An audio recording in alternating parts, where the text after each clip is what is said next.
আমাদের এলাকায় এমন একটা প্রথা রয়েছে যাতে নির্দিষ্ট পরিমাণ জমির উপর কিছু টাকা ধার দেওয়া হয় এবং বছর শেষে 1 বা 2 মণ ধান দিতে হবে এমন শর্ত দেওয়া হয়। এটা সুদ হিসাবে গণ্য হবে কিনা? যদি ফরজ নামাজ কাজা হয়ে যায়, বিশেষ করে ফজর ও এশা, তখন একাকী নামাজ আদায় করার সময় তেলাওয়াত করা লাগবে কিনা উচ্চ স্বরে, নাকি মনে মনে পড়লেই হবে? নামাজ বেহেশতের চাবি, এই কথা সঠিক কিনা? আমার আয় রুজির প্রচুর কম, আমার পরিবারের চাহিদা ভালোভাবে মেটাতে পারি না, পরিবারের সদস্যরা আমার উপর অসন্তুষ্ট, তারা আমাদের হারাম ইনকাম করার জন্য বাধ্য করে, এমন অবস্থা আমার করণীয়? কেউ যদি বেদাতকে সুন্নত মনে করে বা বলে, তার কি ঈমান থাকবে? মেয়েদের সাদা স্রাব হলে নামাজ পড়তে পারবে কিনা? আমাদের এলাকায় এমন একটা প্রথা রয়েছে যাতে নির্দিষ্ট পরিমাণ জমির উপর কিছু টাকা ধার দেওয়া হয় এবং বছর শেষে 1 বা 2 মণ ধান দিতে হবে এমন শর্ত দেওয়া হয়। এটা সুদ হিসাবে গণ্য হবে কিনা? অবশ্যই সুদ হিসাবে গণ্য হবে।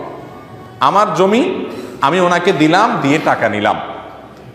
জমিটা যেহেতু ওনাকে দিয়ে আমি টাকা নিলাম, অথবা আমার জমি আমারই আছে, ওনার কাছে বন্ধক রেখে টাকা নিলাম, বিনিময়ে আমি বছরে বছরে মাসে মাসে ওনাকে দান দিলাম ওই টাকা শোধ হওয়ার আগ পর্যন্ত।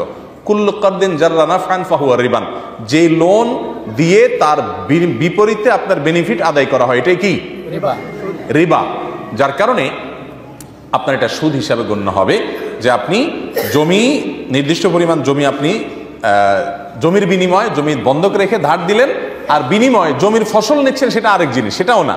আপনি ডাইরেক্ট ফসল হোক বা না হোক বুঝি না, তোমার জমি তুমি খাও, আমি বুঝলাম না, কাগজ আমার কাছে জমা দিলা, হাওলাত নিলা, আমাকে মাসে মাসে বা বছরে ধান দিলে, এটা জায়েজ নাই। যদি ফরজ নামাজ কাজা হয়ে যায়, বিশেষ করে ফজর ও এশা, তখন একাকী নামাজ আদায় করার সময় তেলাওয়াত করা লাগবে কিনা উচ্চ স্বরে, নাকি মনে মনে পড়লেই হবে? খুব সুন্দর প্রশ্ন। নামাজ কাজা হয়েছে এশা বা ফজর, এগুলোতে উচ্চ স্বরে কেরাত পড়ে ইমাম সাহেব না আস্তে? উচ্চ স্বরে। এখন কাজা হয়ে গেছে, এখন আপনি সেটা সকাল 7টা 8টায় যখন একা একা পড়তেছেন, তখন আপনি কি উচ্চ স্বরে পড়বেন না আস্তে আস্তে পড়বেন? আস্তে আস্তে মনে মনে আপনি পড়বেন। জামাতের সাথে যখন আদায় হবে, ধরেন মাগরিবের কাজা হয়ে গেছে, রাত্রে আপনি এশার পরে সেটা কাজা করতেছেন, তখন ইমাম সাহেব উচ্চ স্বরে পড়বেন। একাকি যখন পড়বেন, তখন রাতের নামাজগুলো পড়লে উচ্চ স্বরও পড়তে পারেন, আস্তে আস্তেও পড়তে পারেন, দিনেরগুলো পড়লে উচ্চ স্বর পড়বেন না, আস্তে আস্তে পড়বেন। তবে যেই নামাজ কাজা হয়েছে ওইটা উচ্চ স্বরের নামাজ, সেজন্য আমি দিন হোক আর রাত হোক উচ্চ স্বরেই পড়তে হবে এমন কোনো কথা, বাধ্যবাধকতা নেই, বরং সেটা করবেন না। দিনের নামাজ কি হবে? আস্তে আস্তে এবং নীরবে হবে। নামাজ বেহেশতের চাবি, এই কথা সঠিক কিনা? নামাজ বেহেশতের চাবি, এ বিষয়ে তিরমিজিতে জাবের ইবনে আব্দুল্লাহ রাদিয়াল্লাহু তাআলা আনহু বর্ণিত একটা হাদিস রয়েছে, আস-সালাতু মিফতাহুল জান্নাতি আস-সালাহ আও কামা ওয়ারাদা ফিল হাদিস। জান্নাতের চাবি হলো সালাত। এখন আপনি বলবেন, তাহলে শুধু নামাজ পড়লেই তো চাবি হয়ে গেল, আর তো কিছুর দরকার নাই? চাবিতে অনেকগুলো ঘাট থাকে না? চাবিতে ঘাট থাকে না? তাহলে এখন চাবি একটা হইলো, কিন্তু ঘাট দুটা ভাঙা, ওইটা দিয়ে ঢোকা যাবে? নামাজটা পড়ছেন, মানুষে আইল ঠেলেন, জমি ঠেলেন, রোজাটা ঠিক মতো রাখেন না, জাকাতটা ঠিক মতো দেন না, গালিগালাজ করেন, অন্য হারাম কাজ করেন, তাহলে আপনার চাবি আছে কিন্তু চাবির দাঁত ভাঙ্গা। এই ভাঙ্গা দাঁতালা চাবি নিয়ে ঢোকা যাবে? এই জন্য পূর্ণাঙ্গ চাবি পেতে হলে পরিপূর্ণভাবে ইসলাম পালন করতে হবে ইনশাআল্লাহ। আমার আয় রুজির প্রচুর কম, আমার পরিবারের চাহিদা ভালোভাবে মেটাতে পারি না, পরিবারের সদস্যরা আমার উপর অসন্তুষ্ট, তারা আমাদের হারাম ইনকাম করার জন্য বাধ্য করে, এমন অবস্থা আমার করণীয় কি? এমন অবস্থা করণীয় হলো পরিবারকে আগে বুঝাবেন যে দুনিয়াটাকে আমরা চিরকাল থাকার জায়গা না, আল্লাহর কাছে যেতে হবে। যদি আল্লাহর কাছে যাওয়াই লাগে, তাহলে এখান থেকে হারাম খেয়ে যাওয়া যাবে না। প্রয়োজনে একটু কম খাইতে হবে, কম ভালো থাকতে হবে, সবার সাথে কম্পিটিশন করা যাবে না, অন্য ছেলে অনেক কিছু করে ফেলা করুক, আমরা হারামে যাব না। হারামে হারাম নাই, আর হালালে বরকত আছে, এটা পরিবারকে বুঝাইতে হবে।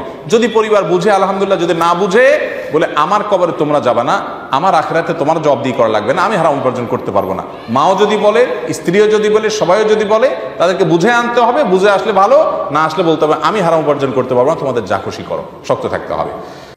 কেউ যদি বেদাতকে সুন্নত মনে করে বা বলে, তার কি ঈমান থাকবে? বেদাতকে সুন্নত বললেই বেঈমান হয়ে যাবে না, এত সহজ ক্যালকুলেশন করা যাবে না। একটা আমলকে একজন বেদাত বলছে, আরেকজন বলছে না এটা, আপনি বলছেন বেদাত, আমি বলছি না বা দাঁত, এটা দাঁত আছে। কেউ দাঁত পাইছে, কেউ দাঁত পাই নাই, অর্থাৎ কেউ সুন্নত মনে করতেছে, কেউ বেদাত পাইছে। এটা নিয়ে ইস্তেহাদ বা বুঝের পার্থক্য হতে পারে, এর কারণে কেউ কাফের বা মুসলমান হবে না। বেদাত জঘন্য খারাপ জিনিস, কিন্তু এই খারাপ জিনিস কোনটা, এটা বেদাত কিনা আদৌ, এটা নিয়ে সংজ্ঞা নিয়ে ওলামাদের মধ্যে মত পার্থক্য থাকতে পারে। অনেক বড় বড় ইমামদের মধ্যে মত পার্থক্য আছে। একই কথাকে একজন ইমাম বলছেন বেদাত, আরেকজন বলছেন এটা বেদাত না, অতএব এটা নিয়ে মারামারি করবেন না। মেয়েদের সাদা স্রাব হলে নামাজ পড়তে পারবে কিনা?